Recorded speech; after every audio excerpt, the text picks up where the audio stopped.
Hey guys, and welcome back to another layout construction video. Today, as I said last time, we were going to put some plywood down on the far end of the yard there, but it's like 12 degrees outside right now, and I really don't feel like going into the garage to make any cuts. So, with that in mind, we're actually just going to start with getting rid of this edge right here using this router. And I've never actually used one of these, nor have I seen anyone use one, but we got this from a friend, so we're going to start down on that end since we have to go from left to right, and we'll take this lip off, and then hopefully I can get started on some bench work, like actual framework, following the plan I showed you in the last update over in that corner. So let's get started. Alright guys, so I don't know how well this is going to pick up since it's really just a small lip, but I'm going to try to show this anyway. This appears to be the best camera angle since I don't want to run into it as I'm walking along here. So hopefully this works out, but I'm just going to go ahead and get started here. So I just gotta double check, make sure that's where we'll be working. I'll just turn this on and we'll get started. So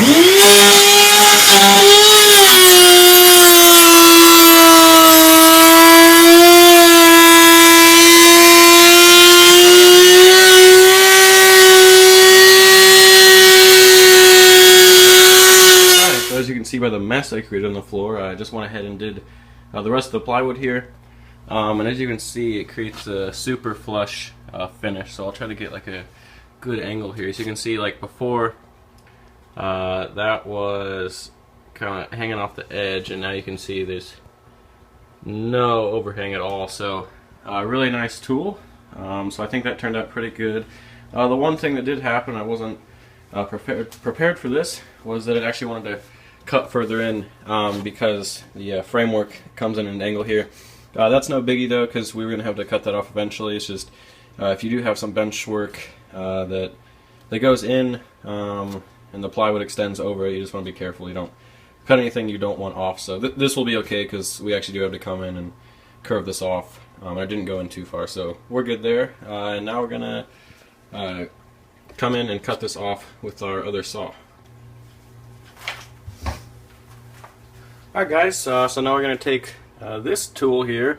We're just going to come straight up from the board here and just try to cut that straight off. So let's get to it. Don't want that so high.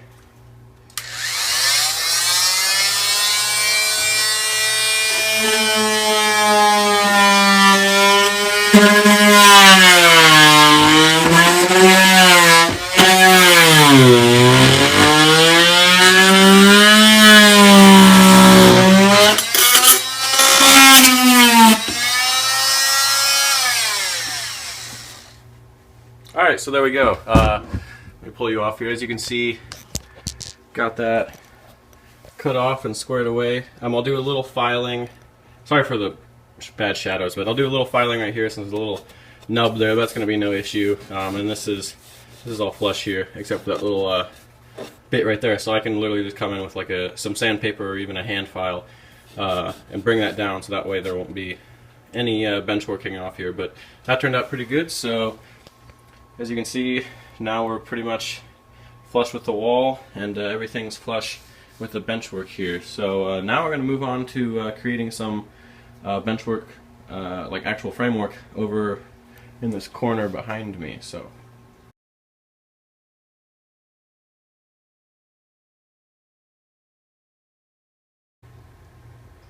before I get started on making cuts for the framework, I do want to show you that right now we're going to be constructing that square frame right there. So it's going to be 67 inches long by 2 feet deep. So we're going to go take a few boards back to the workbench, and we will start to make some cuts. And then keep in mind, obviously, when this is all done, this will be curved off and smooth a little bit. So this corner right here, the fascia will curve and kind of fill that in, so it'll be smooth transition. So it's not going to be as square and blocky as this. We just got to get the base frame down, and then eventually when we come in with the fascia, we'll smooth things off and add extra support like right there. So let me go take some measurements, and then we'll come back out here and start to put the frame together. Alright guys, so here's kind of the idea of what we're working with. I just got this all cut. Out in front we have two 67-inch boards, and those will run parallel with the wall. And then spaced about every 16 to 18 inches, we have 22.5 inch cross pieces. So what I'm going to do is flip this over. I will get these screwed in, cross pieces that is, to one 67 inch piece, and then I'll take this, the other long section, and once the cross pieces are screwed in, I'll put the long section on top, screw it together, and then the frame should be ready to go, and then we'll kind of prop it up in the corner, mess around with the height, and then we'll finally get it situated against the wall. So let me go ahead and do that, and then I'll get back with you in just a second. Alright, so as you can see, I finally got this frame together. You can see it's pretty tall, but clearly this is going to be going up against the wall. And all I did actually was just do one screw in each. So when there's just one screw on this side, it rotates, but if you make a different height on the other side, it kind of locks it in place. And once this is tight on both sides, these center pieces aren't going anywhere. So I'm just using 1 5/8 inch screws, and then this speed lock thing, which makes it really easy to do with one person, so you can just flip that around. So yeah, I did this just with me, so it turned out pretty good. It's all level, it's really rigid and square, and I apologize I didn't show the actual process of doing that. I wanted to, but I've been having issues with my camera storage or something like that, so I was trying to take video and it just wouldn't let me. So when I get to a little more framework, I'll do. Alright guys, so I'm kind of jumping all over the place, but I want to show this to you really quick. Before we put the plywood down here, I'm actually going to add a little bit of support, and instead of adding a leg, we're going to do an angled support this time. So as you can see, I've cut in both ends at a 45-degree angle.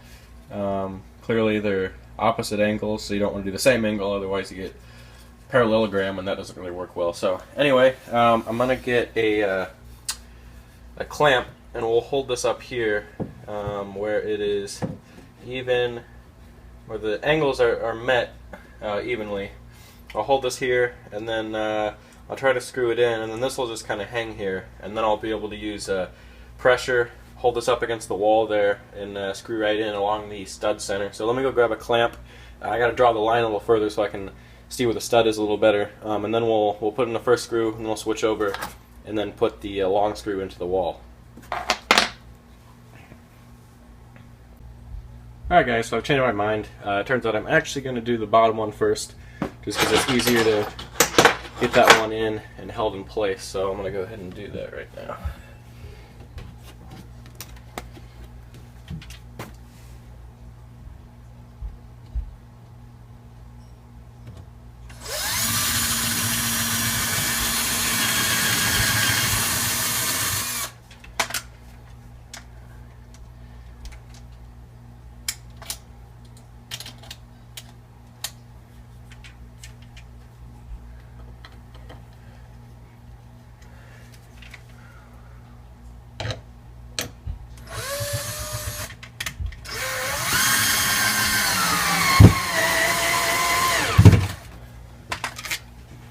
Alright, so that's in there pretty good. As you can see, that's all flush. So now we're going to move up to this one, but first I got to change my bit and screw, so we'll be right back in a second. Alright, so the other thing I'm going to check really quick is that this is level before I drill this in and put a screw in. So I'm just going to lift this up to the right height, which is about right there. Then I got to hold it there pretty good, so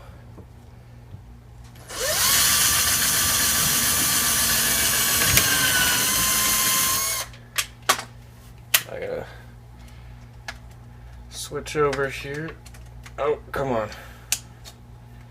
There we go. Oh! Inconveniently placed screw. Grab that. Make sure the height's still good. Height looks good to me. So now we just gotta put this in and we should be good.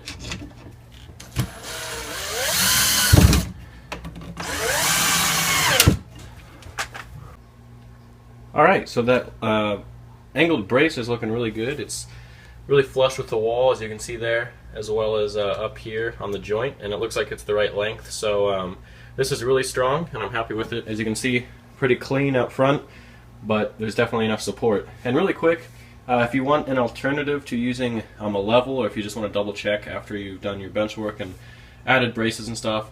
You can actually check how level things are if you do like the front to back levelness.